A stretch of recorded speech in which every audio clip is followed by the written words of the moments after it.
And today we will discuss Hindu law, यानी कि आज हम किससे स्टार्ट करेंगे, हमारे हिंदू लॉ से स्टार्ट करेंगे।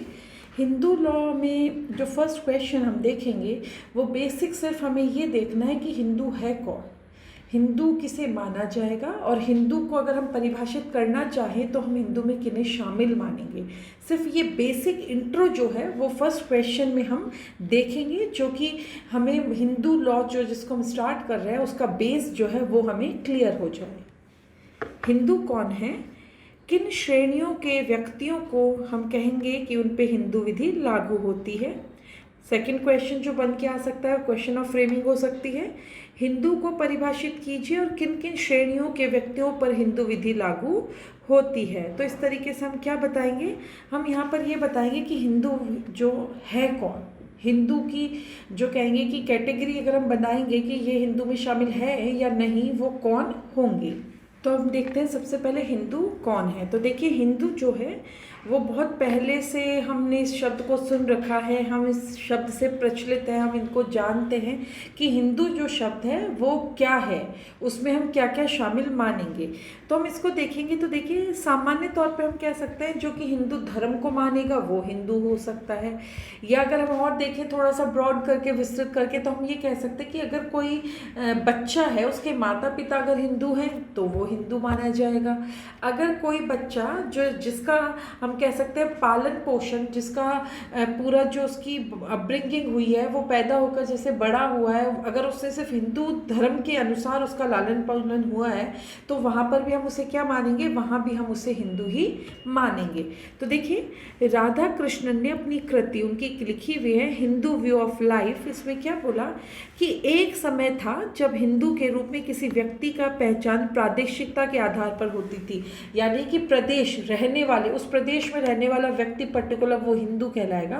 तो किसके लिए था, जो व्यक्ति भारतवर्ष में रहता था, जो भी भारतवर्ष में रहेगा उसे हम हिंदू कहेंगे। इसलिए पहले क्या एक सोच थी, विचारधारा थी कि जो भी भारत में रहता है वो क्या कहलाएगा, वही व्यक्ति हिंदू कहलाएगा। और एक समय बाद में ऐसा आया जब हिंदू उसे कहा जाने लगा जो हिंदू धर्म को मानता था।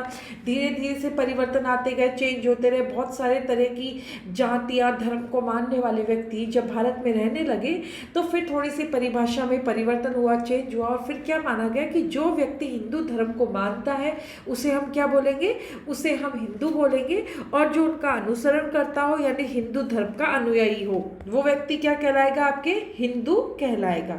उच्चतम न्यायालय ने डॉक्टर रमेश यशवंत प्रभु वर्सेस प्रभाकर काशीनाथ का केस लो, और मनोहर जोशी वर्सेस नितिन भाऊशव पाटिल का केस है। इसमें भी क्या बोला, हिंदू से जुड़े शब्द हिंदुत्व को इस महाद्वीप की जीवन शैली और मानसिकता के रूप में निरूपित किया, यानी कि जो इस महाद्वीप यानी भारत महाद्वीप में जो व्यक्ति रहते हैं उनकी जो सोच है, उनके रहने की जैसी जीवन शैली है, उसके आधार पे उन्हें क्या माना गया, उसके आधार पे उन्हें हिंदू माना गया। अब हम ये देखते हैं कि वे व्यक्ति कौन कौन होंगे जो हिंदू कहलाएंगे। तो देखते हैं वे व्यक्ति जिस पर हिंदू विधि लागू होगी, उसमें पहला कौन होगा, वे व्यक्ति जो जन्मते हिंदू जैन बौद्ध या सिख है, यानी कि कोई व्यक्ति जो जन्म के साथ हिंदू पैदा हुआ है, बौद्ध पैदा हुआ है या फिर जैन या सिख पैदा हुआ तो उसे हम हिंदू मानेंगे। सेकेंड आपका क्या होगा, जो धर्मते हिंदू जैन बौद्ध सिख है, यानी कि जिसने धर्म के तौर पे अपनाया है और चाहे उसका जन्म नहीं हुआ लेकिन बाद में उसने धर्म परिवर्तन करके वो क्या बन गया, वो हिंदू बन गया है, तो वहां पर भी हम उसे हिंदू मानेंगे। और नेक्स्ट आपका है वे व्यक्ति जो मुसलमान, ईसाई, पारसी और यहूदी नहीं है, इसका मतलब मुसलमान, ईसाई, पारसी और जो यहूदी हैं वो हिंदू में शामिल नहीं होते हैं। बौद्ध सिख, जो सिख और ईसाई हैं उनको हम शामिल मानते हैं। अब पहला हम लेते हैं वे व्यक्ति जो जन्मते हिंदू हैं, यानी जिन्होंने जन्म लिया तब भी वो हिंदू थे। तो देखते हैं जो हिंदू माता पिता की संतान है, अर्थात जिसके माता और पिता दोनों हिंदू है वह हिंदू कहलाएगा, क्योंकि उसके माता ने भी कौन सा धर्म अपना रखा है, हिंदू, और जो पिता है वो भी किस धर्म को मानता है, हिंदू। तो जब हिंदू माता पिता की कोई संतान होगी तो वो भी क्या कहलाएगी, वो भी हिंदू कहलाएगी। आपका इसमें केस लो है माया देवी वर्सेस उत्तम राम का। इसमें क्या बोला, जिसके माता पिता में से कोई एक हिंदू है, या तो माता हिंदू है या फिर पिता हिंदू है, और उसका पालन पोषण आपने हिंदू रीति से किया है तो वो भी हिंदू माना जाएगा। हम एग्जाम्पल लेते हैं, मान लीजिए हिंदू में माता और पिता थे, माता जो है वो मुसलमान है और पिता जो है वो हिंदू है। तो यहाँ पर अगर आप हिंदू धर्म के अनुसार उसका लालन पालन करते हैं, उसका लालन पोषण करते हैं, तो बच्चा क्या कहलाएगा, वो बच्चा भी हिंदू कहलाएगा। अनुसूचित जनजाति पर हिंदू विधि की प्रयोज्यता। तो देखते हैं क्या संहिताबद्ध हिंदू विधि उन व्यक्तियों पर भी लागू होती है जो संविधान के अनुच्छेद 366 के खंड 25 के अंतर्गत किसमें आते हैं, अनुसूचित जाति के अंतर्गत आते हैं। क्या आप उसे हिंदू मानेंगे? तो इसमें क्या बोला गया, हिंदू विवाह अधिनियम 1955 की धारा 2(2) यानी 2 का सब क्लॉज 2 जो है, और दशरथ बनाम गुरु और कदम वर्सेस जीतन के केस लॉ के अनुसार क्या बोला गया कि ऐसे व्यक्ति पर संहिताबद्ध हिंदू विधि तभी लागू होगी जब केंद्रीय सरकार द्वारा शासकीय राजपत्र में अधिसूचना जारी कर दी जाए। यानी कि अगर आप बात करें अनुसूचित जनजाति, तो उन पे कब हम हिंदू विधि लागू मानेंगे, जब आपने शासकीय राजपत्र में केंद्रीय सरकार ने ये घोषणा कर दी है, ये सूचना दे दी है कि अब अनुसूचित जाति पर भी कौन सा धर्म माना जाएगा, हिंदू धर्म माना जाएगा। अब हम बात करते हैं हिंदू पिता व ईसाई माता से उत्पन्न संतान। तो देखिए क्या व्यक्ति हिंदू माना जाएगा अगर पिता तो हिंदू है और माता ईसाई है? तो देखिए धनकर आयुक्त वर्सेस श्रीधरन के केस में क्या बोला, यदि माता पिता में से कोई एक हिंदू है, और यहाँ पर कौन हिंदू है, पिता हिंदू है, और उत्पन्न संतान का लालन पालन भी आपने किस रीति से किया है, पिता की रीति से, यानी कि हिंदू रीति से, तो वहां संतान हिंदू मानी जाएगी।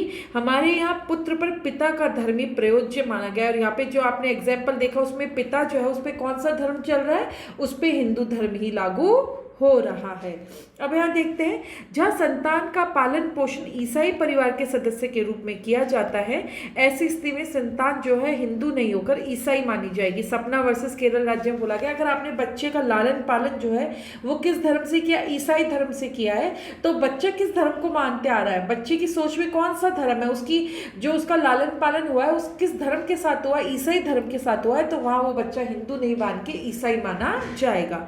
अब दूसरा, वे व्यक्ति जो धर्मतः हिंदू है, पहला जो पढ़ा जन्मतः हिंदू है, दूसरा धर्मतः यानी जिसने धर्म के तौर पे हिंदू को अपनाया है। तो देखिए जो जन्मतः हिंदू नहीं है लेकिन जिन्होंने धर्म परिवर्तन करके हिंदू धर्म को स्वीकार कर लिया, यानी जन्म से किसी और धर्म के, मुसलमान भी हो सकता है, ईसाई भी हो सकते हैं, और जब वो थोड़ा बड़े हुए तो उन्होंने धर्म परिवर्तन किया और फिर वो क्या बन गए, वो हिंदू बन गए, तो वहाँ पर उसे हम हिंदू ही मानेंगे। इसमें आपका केस लो है अब्राहिम वर्सेस अब्राहिम। इसमें क्या बोला गया कि हिंदू विधि केवल ऐसे व्यक्तियों पर लागू नहीं होती है जो जन्म से हिंदू है, अपितु ऐसे व्यक्तियों पर भी लागू होती है जो धर्म परिवर्तन करके हिंदू बने। सिर्फ जन्म से जो व्यक्ति हिंदू है उन्हीं पर नहीं, जिन्होंने धर्म परिवर्तन करके हिंदू धर्म अपना लिया है उन पर भी हिंदू विधि ही लागू होगी। इसमें आपके मोरारजी वर्सेस एडमिनिस्ट्रेटर जनरल का केस है। इसमें क्या बोला गया कि धर्म परिवर्तन से हिंदू बने व्यक्ति भी हिंदू हैं और ऐसे व्यक्तियों पर हिंदू विधि ही लागू होगी क्योंकि उन्होंने धर्म परिवर्तन करके कौन सा धर्म स्वीकार कर लिया, हिंदू धर्म, तो कौन सी विधि लागू होगी, उन पर हिंदू विधि लागू होगी।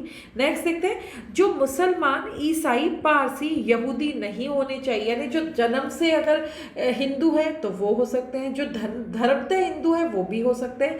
तीसरा देख रहे हैं जो मुसलमान है, ईसाई है, पारसी और यहूदी, ये चारों हिंदू नहीं हो सकते। तो देखिए समस्त व्यक्तियों पर लागू होती है, जो मुसलमान, ईसाई, पारसी और यहूदी नहीं है यानी इन पर लागू नहीं होती है। आपकी राजकुमार वर्सेस वारवारा का केस है। इसमें क्या बोला गया कि इस श्रेणी में वे सभी लोग आ जाते हैं जो किसी भी धर्म को मानने वाले नहीं हैं, यानी कि जो इन धर्मों को जो हिंदू विधि में मानते हैं उनको नहीं मानने वाले व्यक्ति हैं वो सब इसी श्रेणी में आ जाएंगे। या फिर हम कह सकते हैं मुसलमान, ईसाई, पारसी और यहूदी से भिन्न व्यक्ति जो है वो हिंदू माने जा सकते हैं क्योंकि उन पर हिंदू विधि लागू होती है। अब पहली बात, जो नास्तिक है, सभी धर्मों को मानने वाले हैं या मिले जुले धर्म में विश्वास रखते हैं तो उन पे भी हिंदू विधि लागू हो सकती है। केस है इसमें यज्ञ पुरुष दास जी वर्सेस मूल दास का। इसमें क्या बोला गया, नारायण स्वामी संप्रदाय के अनुयायियों को हिंदू माना गया है क्योंकि मत मतांतर के अनुसार नियमों से शासित होते हैं, अतः वे भी हिंदू धर्म से ही जुड़े हुए हैं क्योंकि वो उनके जो धर्म है, जो उनके मत है, नियम है, वो कौन सा है, हिंदू विधि के, इसलिए वो हिंदू ही होंगे। अब हम देखते हैं अधिनियमित विधियों की प्रयोज्यता, वो कैसे प्रयोज्य हैं। तो देखिए अधिनियमित विधियां निम्नांकित पर लागू होती है, किस किस पर, जो वीर, शैव, लिंगायत, ब्रह्म समाज, प्रार्थना समाज के हैं, या फिर जो कौन है, या फिर जो आर्य समाज के अनुयायी हैं और जो धर्मतः हिंदू है उन पे होगा। नेक्स्ट, जो धर्मतः जैन, बौद्ध और सिख हैं। नेक्स्ट, जो अधिनियमित क्षेत्र के विस्तार में आदिवासी हैं और जो मुसलमान, ईसाई, पारसी और यहूदी नहीं है, यानी मुसलमान, ईसाई, पारसी, यहूदी हिंदू में नहीं आते हैं। और यह सिद्ध नहीं किया गया है कि अधिनियमित नहीं होने की दशा में वे हिंदू विधि और उसके किस भाग की रूढ़ी को अपनाएंगे या शासित होंगे। अब हम ये देखते हैं कि कौन से जो जने हैं या कौन से व्यक्ति जो हैं वो यथास्थिति हिंदू, बौद्ध, जैन, सिख हैं। तो पहला, कोई भी अपत्य धर्मज हो या अधर्मज हो जिसके माता पिता दोनों हिंदू, बौद्ध धर्म, सिख मानने वाले हैं। कोई भी बच्चा जिसके माता पिता हिंदू, आपके हिंदू धर्म को मानते हो, बौद्ध धर्म को, जैन धर्म को, सिख धर्म को मानते हैं, उन्हें हम हिंदू ही मानेंगे। नेक्स्ट, सेकंड, जो अपत्य धर्मज या अधर्मज जिसके माता पिता में से, यानी पहले तो ऊपर वो दोनों ही हैं, दूसरे में आ गए जो माता पिता है उनमें से कोई एक हिंदू धर्म को मानने वाला हो, हिंदू, जैन और सिख को मानने वाला हो। और लास्ट आपका, कोई भी ऐसा व्यक्ति जो हिंदू, जैन या धर्म में संपरिवर्तित हो गया हो, यानी उन्होंने अपना धर्म बदल लिया और वो हिंदू बन गए हो। पेरूमल वर्सेस पुन्नुस्वामी का केस लो है, वो इसी बात की पुष्टि करता है। अगर कोई व्यक्ति धर्म परिवर्तित करके हिंदू, बौद्ध, जैन, सिख बन गया है तो उस पर हिंदू विधि ही लागू होगी। फिर आपके हैं डॉक्टर बीनी बी वर्सेस जैन PR का केस है। इसमें क्या बोला गया, हिंदू विवाह अधिनियम 1956 के अंदर बताया गया कूर्मा समुदाय पर लागू नहीं होता है, क्योंकि यह प्रथाएं प्रचलित है कि वैवाहिक मामलों में प्रथाओं से यही शासित होते हैं, यानी इनकी अपनी खुद की एक प्रथा है जिनसे वो शासित होते हैं। तो कुल मिला के हम क्या बोलेंगे कि कोई व्यक्ति जो कि हिंदू धर्म को मानता है, जिसके माता पिता हिंदू है, जिसने धर्मतः हिंदू धर्म को स्वीकार कर लिया है, जो मुसलमान नहीं है, वो सब क्या कहलाएंगे, वो सभी व्यक्ति जो है वो हिंदू कहलाएंगे और हिंदू विधि जो है उन पर लागू होगी।